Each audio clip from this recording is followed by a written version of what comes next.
that thing is big, man. Listen, I don't have enough film to do all the B-roll on that thing. I'm gonna run out of film. I had to cut it short. So you wanna give us a rundown? Sure. What we have here is our MRAP, mine-resistant ambush protected vehicle. The MRAP was developed to replace the Humvees because of all the IEDs that were penetrating the bottom of the Humvees. So if you come over here, Nick, you can see how this heavy duty V-shaped hull better protected the soldiers. Now we were able and lucky enough to acquire it and bring it back here to the Palm Bay Police Department. So how did you guys buy this? Did you go down to the MRAP dealership and be like, hey, I want it in black? No, Nick, we were lucky enough to become a part of the government surplus program. We got the MRAP for a fraction of the cost. It was saving lives overseas, now it's helping save lives here in Palm Bay. So what model MRAP is it? Because I know there's different models. Cayman from Bay Systems. And what size rims are those, man? Those like 45s? Rolling on 20s. 20s? Deuces? Yes, sir. You want to see how they spin? You mean we can go for a drive? We go for a ride. Yes! Right along! All right, I'm gonna attempt to get up there. The door's way up there. I'm gonna put the camera down and see if I can do it. Might catch a fall. Oh my gosh, this thing weighs a ton. Yes, sir.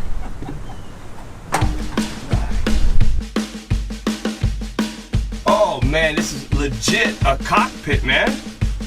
Let's go! Let's do this. Well, you know, Nick, safety first. Here we go.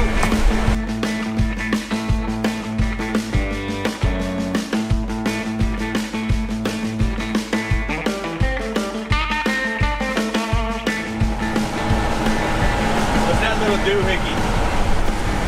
That is our percent grade indicator.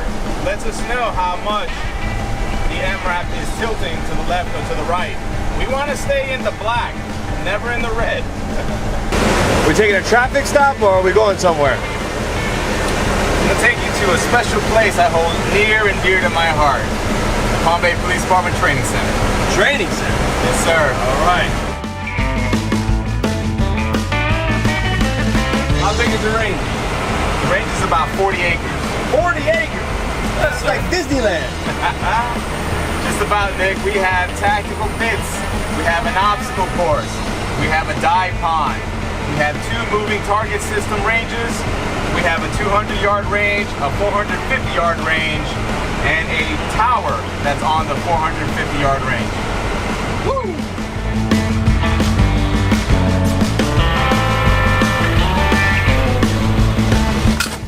Quick release. Makes sense. All right, to get out, it's no easy task. Handle here. Hey, how much you think the door weighs? I'm gonna say at least over 200 pounds. Yeah, guys, these doors, I mean, there's no easy task to get out of here. You gotta pull this lever, unlock it, and then you push it out. Yeah. You guys are gonna be in the comments, do you even lift, bro? And that's like a 5-foot drop down to the ground. It's all in the knees. It's all in the knees. You gotta absorb. You saw that? I'll put that in slow-mo. Yeah. All in the knees. You gotta.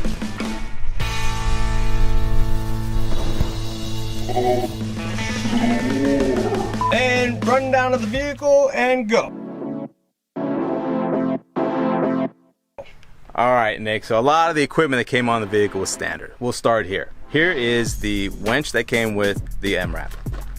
Here are the siren boxes that we had installed after. You can see here one of the light bars that was installed and a heavy floodlight on top over the 2 windows there. On the very top is our turret, which also has ballistic properties, as well as the windows, as well as the armor that surrounds and frames out the windows. All right, moving on to the side, we have some additional lights. And Nick, from my days of being in the United States Marine Corps, everything has to be labeled, as you can see here. Ah, the dipstick.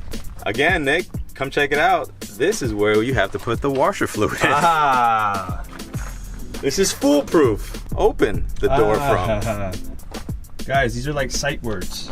And then of course, your standard police logo on the side of the vehicle.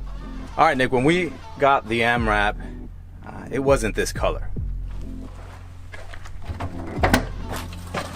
Oh, Desert tan, sir. exposed. Desert tan. So you guys threw the, is that midnight black? What is that? It's a little combination. If I could get this closed there. So we essentially had the vehicle painted black.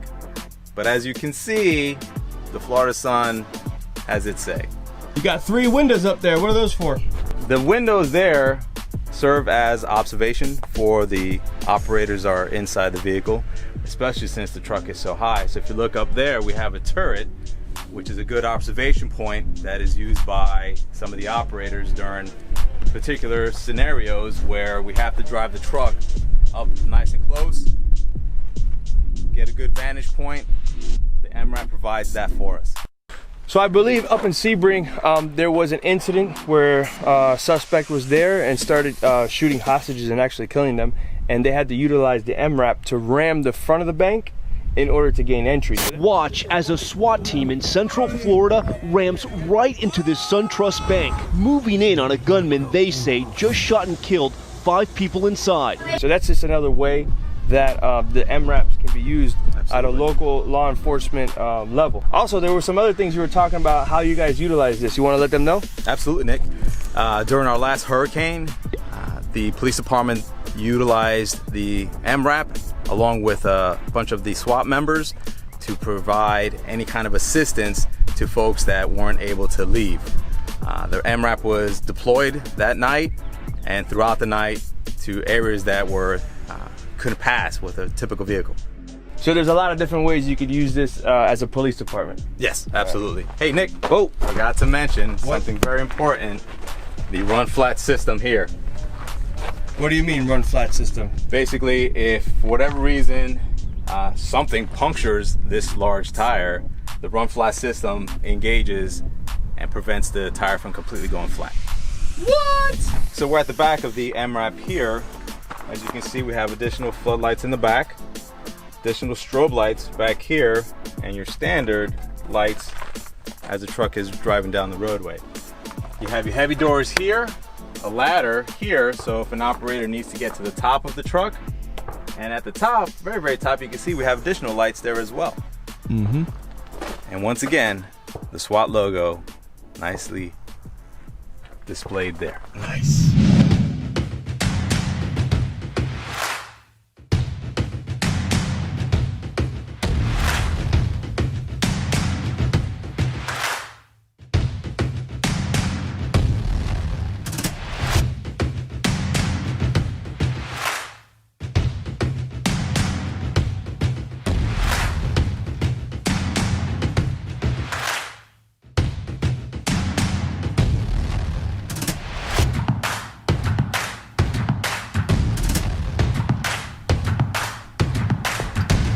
All right, Nick, welcome to the back of the truck. So, a couple of things that we have displayed for you.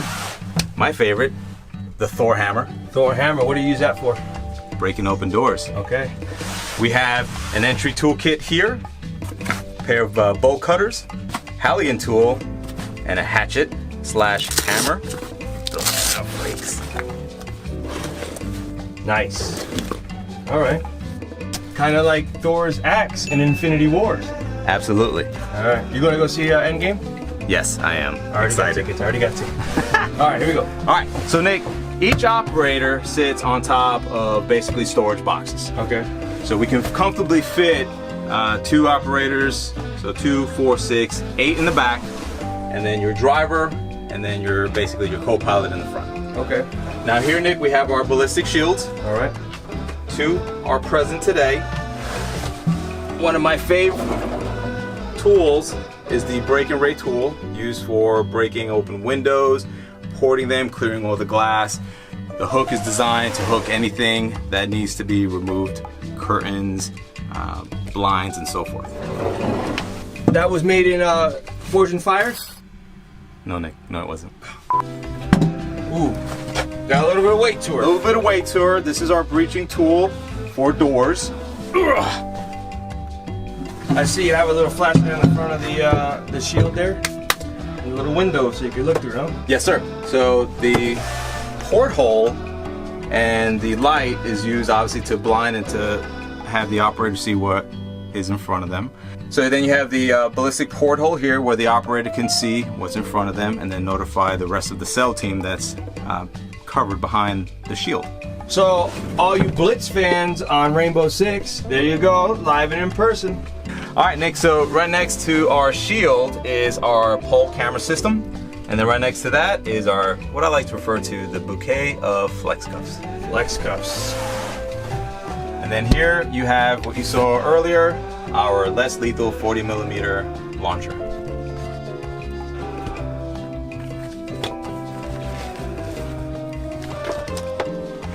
There you have it. All right. And these are the rounds, the exact impact. And that's for less lethal, you said? Less lethal, it is a sponge round. Okay. Nick, here we have lights for night operations. They are currently blue, and then in the front there is a red light for the operator. All right. You want to check out that turret? Let's go. Follow me.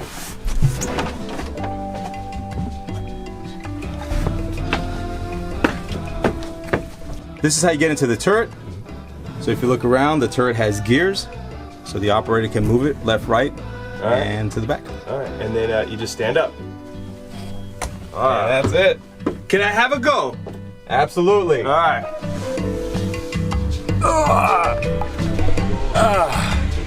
Oh yeah. Oh. All right. Yeah, it's pretty thick glass up here. So all around me, I am protected. All right, calm back down. So here is the cockpit. Over here you have the area that puts the vehicle in gear, neutral, and then drive. Here's where you start it. Parking brake, additional lights. This one's to the takedown light bar. These red ones here operate our strobe lights. This is our siren box here. And then the most important piece of equipment in this cockpit is the air conditioning unit.